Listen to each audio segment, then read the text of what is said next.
insurance, so you only pay for what you need. I've been doing for years, Mr. Mason. And there she was at the ranch one day. She had a big car and she was short of money. Spotted Rennie and knew he was wanted back in Tennessee. You mean she tried to get money from you?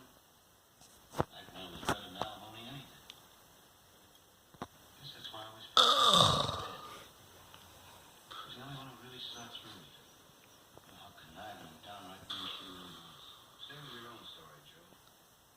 That's about it. The boss came home and we're following. Rita, she says she's out looking for real estate, and then the first thing you know, they're going out to dinner together. You didn't tell Farwell who she really was? How could I? Rita could put Rennie in prison, don't you understand? Because of a tramp like Rennie, you were going to let all those people get hurt. Listen, Mason, once you start covering, once you start hiding things, you can't stop. I want to tell Mr. Farwell the truth, honest. I started to that same day before she was killed. And I didn't. It was too late.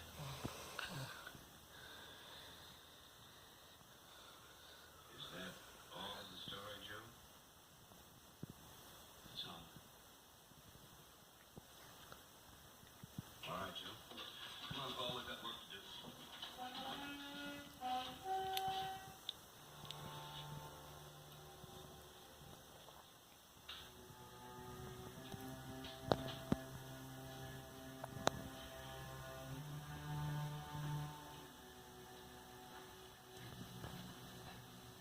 Raise your right hand. Do you solemnly swear the testimony you give will be the truth, the whole truth, and nothing but the truth? Please seated.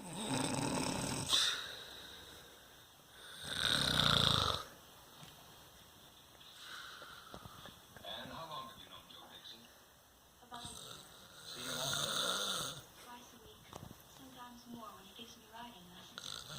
You like him, Ann? Very much.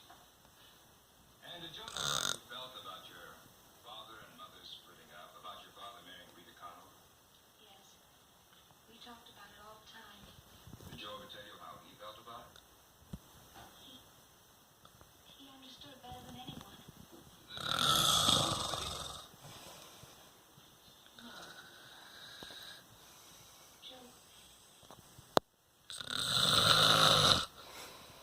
Did he ever threaten to do anything about it? I don't remember. Ann, you've sworn to tell the truth. You know you do remember. Joe didn't kill her.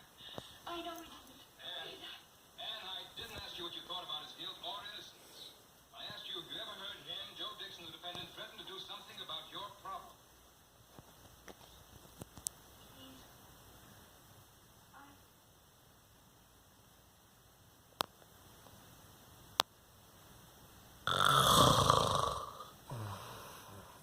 I guess he did. When? Last time was the day he was killed. He was taking me home. He said there were times when it was all he could do to keep. From what? He didn't mean it. He was just angry. He said it was all he could do to keep from what, Ann?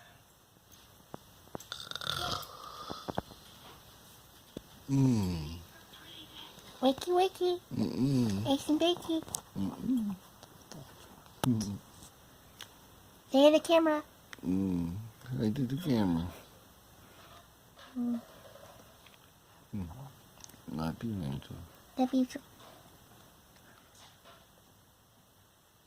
Ann, you just said that Joe took you home the day after murder. We went to say school. What time did he take you to school? About 2 o'clock in the afternoon. And then Stop him. My mother was waiting.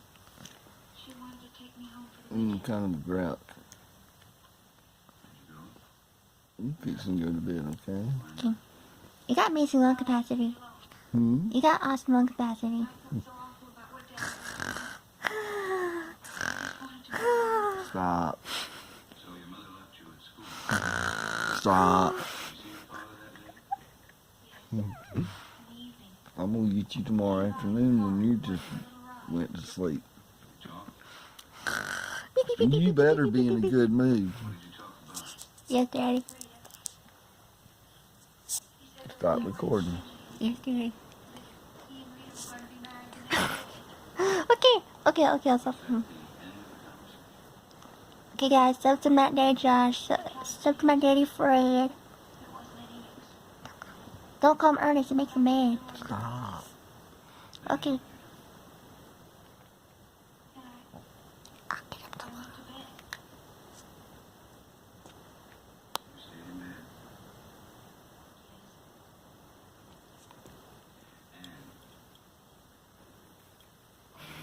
Okay, I'll stop filming. Okay. Not Dad Josh, like, share, subscribe. Peace out.